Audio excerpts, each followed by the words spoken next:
Radio Espace Guinée. Le son des îles paradisiaques. Aroum, Los, sur 99.7. Radio Espace. La radio au cœur des îles. Vous êtes très nombreux à nous écouter à l'international. Merci de nous rejoindre dans cette émission, les GG sur Radio Espace Guinée. Enquête à suivre avec Inspecteur Colombo, mesdames et messieurs.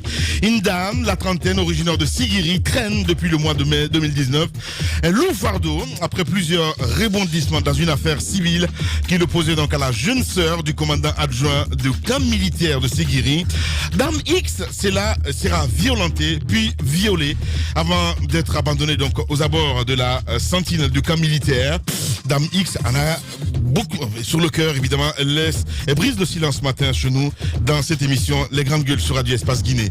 Les femmes du FNDC autorisées donc à tenir une marche de protestation contre une nouvelle constitution pour dénoncer donc les tueries lors des manifestations politiques en Guinée. Elles devraient donc se mobiliser demain, mercredi 23 octobre, au rond-point d'Amdalaï, à l'esplanade du stade du 28 septembre de Conakry. Et quel message compte-t-elle délivrer à cette occasion? Comment reçoivent-elles donc le principe de l'autorisation de leur marche? Adia Maïmouna Ba, l'une des porte-voix donc de ces femmes, elle sera en direct ce matin dans cette émission Les Grandes Gueules sur Radio Espace Guinée. Beaucoup de réactions. Je m'intéresse à Twitter, voilà, avec Oumar Bolé qui nous écrit hashtag Espace GG. Bonjour les Grandes Gueules. Force de l'ordre irresponsable. La justice à double vitesse. Le pays pris en otage par un clan qui a pour objectif de remplir les poches. Je ne crois plus à un avenir avec le président Condé. Donc c'est un auditeur qui nous envoie ce message. On reste toujours dans le sillage avec Adama de Myriam aussi qui nous écrit. C'est vraiment révoltant, inhumain, inconscient, inacceptable de voir mourir les jeunes.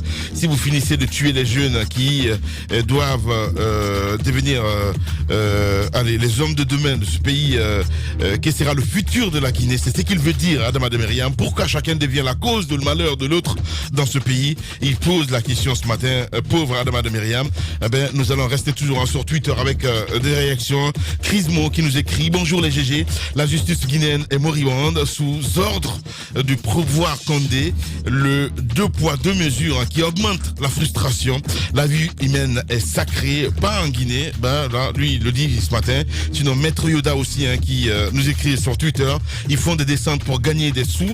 C'est devenu un business juteux pour ces ripoux. Il n'y aura aucune assistance, aucune justice. La vie humaine est tellement insignifiante dans ce pays et repose en paix. RIP. Nous avons cet autre aussi, Despot B. Avogui sur Twitter qui écrit: bonjour les GG, c'est vraiment dingue avec notre justice qui est complètement malade depuis la nuit des temps. Trop de médiocrité. On reste toujours dans le sillage avec cette autre réaction sur le 657, non plutôt DTS sur Twitter qui nous écrit: bonjour, le refus ou l'ignorance de mener ce combat de l'alternance depuis le temps de Conté mérite d'être mené jusqu'au bout pour fermer la porte à cette impunité. C'est Crismo qui nous envoie ce message. Intime Fitakoka qui nous écrit: l'enfant de cour Lamine, c'est inacceptable de la part de nos forces de l'ordre de sécurité donc d'agir de la sorte au point que la population doit agir de façon professionnelle, mais hélas, donc lui, il s'interroge aussi ce matin. On reste toujours dans le sillage avec les éditeurs sur le 657 39 13 13. Youssouf, depuis, bonjour les Grandes Gueules, les droits de l'homme sont abondamment réclamés, insuffisamment protégés et constamment violés, sinon nos lois sont assez claires. Je vous renvoie dans les dispositions de l'article 6 de la loi suprême de notre pays. Voilà, c'est un auditeur qui nous envoie ce message, il s'appelle Duno. Allez, on va rester dans le sillage avant d'interpeller donc Madame Adia Maïmouna Ba qui va intervenir dans un instant sur Radio Espace. Donc, ces femmes sortent demain, mon cher Moussa. Elles sortent. Bon, ouais. C'est une manifestation que je présume qui sera pacifique parce que ce sont quand même des femmes qui par le passé ont manifesté de façon assez disciplinée. Et je me rappelle encore de cette sortie de ces femmes, je ne sais pas c'était en quelle année, mais elles ont eu face à elles des femmes gendarmes aussi, des policiers qui étaient là. Ouais. C'était une très belle image, elles ont pu exprimer leur colère, mais également il n'y a pas eu de violence, il n'y a eu aucune casse, aucune attaque contre le bien public ou privé. Ouais. Je pense que c'est à ce genre de manifestation que l'on doit s'attendre demain. Mais ce qui compte beaucoup plus, Au-delà de la manifestation, c'est le message qui sera passé. Il faudrait que ce message tombe dans de bonnes oreilles au niveau du gouvernement. Que l'on entende les cris de ces femmes, ces mères de famille qui ont perdu assez d'enfants dans ce pays et surtout sur l'axe Le Prince depuis quelques années. Il faudrait que le message soit passé parce qu'elles vont réclamer justice. Elles vont réclamer des enquêtes. Ça ne doit pas encore être un slogan. Il faudrait une suite positive à tout cela parce que ce sont des cris de cœur qui seront exprimés. Bien. En direct chez les Grandes Gueules, Adia Maïmouna Ba. Les Grandes Gueules. Bonjour Madame Ba. Oui, bonjour. Bienvenue sur Radio Espace dans cette émission Alors, Les Grandes Gueules. Première question, est-ce que votre marche a été autorisée? Avez-vous pris toutes les dispositions qui s'imposent légalement? Absolument. Vous savez qu'il est recommandé d'envoyer le courrier 72 heures avant. Donc, on a envoyé les courriers depuis le jeudi passé et le vendredi passé. Donc, nous avons reçu les réponses hier, nous autorisant à effectuer la marche. Ouais. Allez-y, Mafoudia. Alors, moi, la question que je voulais poser, c'est deux questions. La première, c'est pourquoi avoir une manifestation à la veille d'une autre projetée par le FNDC? Pourquoi n'avoir pas mis le tout ensemble? Bon, écoutez, moi, je crois que ce n'est pas le même programme. Et nous avons projeté notre manifestation bien avant celui du FNDC. Vous n'êtes pas sans savoir que nous avons déjà fait des marches auparavant par rapport à ces tueries de nos enfants. Donc, au lendemain de ces manifestations... Oui, mais Adja, la question, elle est simple. Pourquoi le FNDC n'organiserait pas une grande manifestation avec hommes et femmes? Pourquoi vous singularisez, vous particularisez juste une manif pour les femmes? Cela répond à quel besoin? Nous singularisons pourquoi? Le FNDC est là pour défendre la Constitution. C'est une structure qui s'est créée pour défendre la Constitution. Nous sommes les mamans.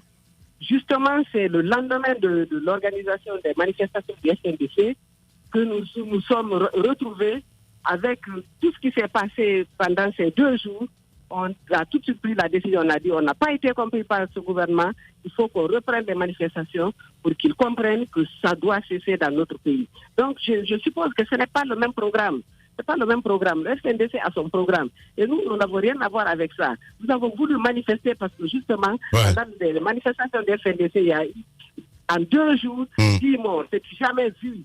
C'est jamais vu. On a connu des tueries les temps passés, 1 mort, 2 morts au maximum. Mais 10 morts en 10 jours, on ne peut pas attendre une autre organisation pour ça. Nous avons notre programme, nous avons tout de suite compris le message, ce qu'on n'a pas été entendu, ce qu'on n'a pas été compris. Voilà, Adia Maïmouna Ba en direct ce matin. Alors, c'est vrai qu'on commence aussi à s'habituer à vos marches avec slogan plus jamais ça.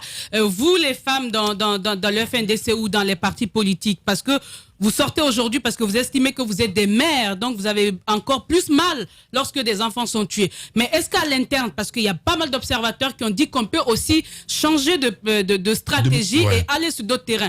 Est-ce que vous, les femmes, vous êtes à la tête de telles initiatives pour amener ces partis politiques de l'opposition, le FNDC, à adopter d'autres stratégies qui ne mettent pas quand même la vie des enfants en danger? Et là, la réponse que je voudrais, ce n'est pas lié à un État qui doit être responsable, parce que de ce côté, on a vu la preuve. Hein. Non, parce que souvent, ça vient facilement pour dire que c'est à l'État de préserver. Qu'est-ce que vous faites à l'interne? Écoutez. Qui viole la loi? Pourquoi on va s'intéresser à ceux qui respectent la loi, à ceux qui expriment un droit constitutionnel, et puis on laisse à ceux qui violent la loi, C'est ceux qui tuent qui ne doivent pas tuer. Quelle autre stratégie il faut? C'est une stratégie reconnue par la Constitution. Moi, je crois qu'il ne faut pas se tromper de fautifs. Le fautif, là, c'est le pouvoir. C'est eux qui doivent revoir leur copie. Il faut qu'ils comprennent, il faut qu'ils soient civilisés, il faut qu'ils sachent quel est leur rôle dans notre société. Ce n'est pas de tuer les gens. C'est pas pour ça qu'on ne va pas exprimer un droit constitutionnel.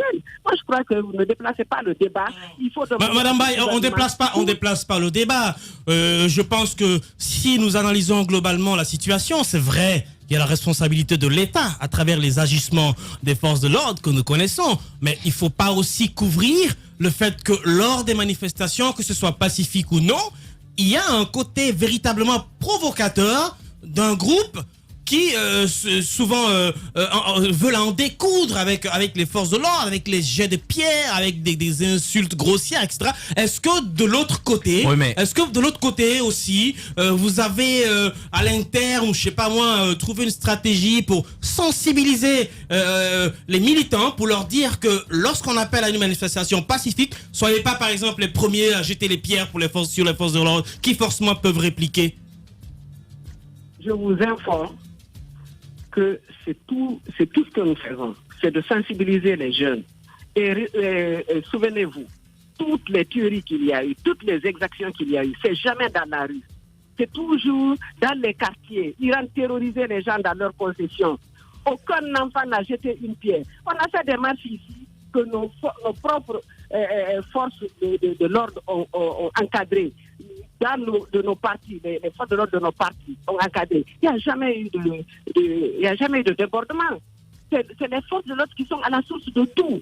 Ils pourchassent les enfants, ils les provoquent et ils vont jusque dans les maisons. Qui a été tué dans la rue? Parmi tous les 10 qui ont été tués lors des dernières manifestations, personne n'a été tué dans la rue. Tous ceux qui ont été tués, c'est dans les quartiers, parfois même devant leur portail. Alors, il faut qu'on sache qui doit faire quoi. C'est ça le vrai débat. Voilà, allez-y, bonsoir. Madame, quel sera l'itinéraire? C'est quoi le trajet? Notre itinéraire, oui. Je vais d'abord préciser que notre marche, je veux que vous compreniez que ça n'a rien de politique, que ça n'a rien de FNDC. Ce sont les femmes mères de la société civile, des partis politiques, toutes les femmes, toutes les sensibilités confondues qui ont ce ras-le-bol là, qui veulent exprimer leur ras-le-bol. Et nous partons du carrefour de Amdalaï pour arriver à l'esplanade du stade du 28 septembre, passer nos messages. Voilà. Adia Memouna Ba, merci beaucoup, madame. En tout cas, bon courage. Merci beaucoup. Radio Espace, les grandes gueules. Leur spécialité, c'est la démesure totale. Tant qu'ils ne changeront pas, nous ne changerons pas non plus. Les grandes gueules, à suivre tous les jours sur la radio d'opinion. Radio Espace. Également sur Espace TV, voilà, mais aussi sur Suite FM Guinée. On a écouté cette dame, mon cher Moussa. Oui, je pense que pour dire que ça n'a rien de politique, ça laisse à désirer. C'est une marche quand même qui intervient dans un contexte lié à une crise politique. Ouais. Et ce sont des femmes du FNDC, bien entendu. Le FNDC, c'est aussi la société civile, donc il y a aussi des femmes appartenant à des structures, à des organisations de la société civile qui vont prendre part à la marche. Mais je pense que l'essentiel doit être dans le message qui sera véhiculé et dans l'encadrement de cette marche. Elles ne sont pas réputées violentes, elles ont tout le temps organisé des marches qui sont assez pacifiques. Il appartiendra donc aux agents des forces de l'ordre de jouer également leur rôle républicain, de telle sorte que les femmes puissent prendre cet itinéraire, aller jusqu'à l'esplanade du stade du 28 septembre et passer le message. Le message passé, je pense qu'il faut les écouter. Ce sont quand même des femmes meurtries. Elles vivent pour la plupart sur l'axe. Elles ont au quotidien ces images effroyables de leurs enfants tués. Il n'y a certes pas des morts que sur l'axe, mais ça devient ça devient trop sur cet axe-là. Ce ne sont pas forcément des opposants qui tombent. Ce sont des jeunes gens qui ont droit à la vie, qui n'ont peut-être rien à voir avec la politique pour la plupart, qu'on tue. Donc il faudrait que lumière soit faite, que ce soit des militants qui le font, comme le chef de l'État l'a laissé croire du côté de Koba, que ce soit des agents des forces de l'ordre qui le font.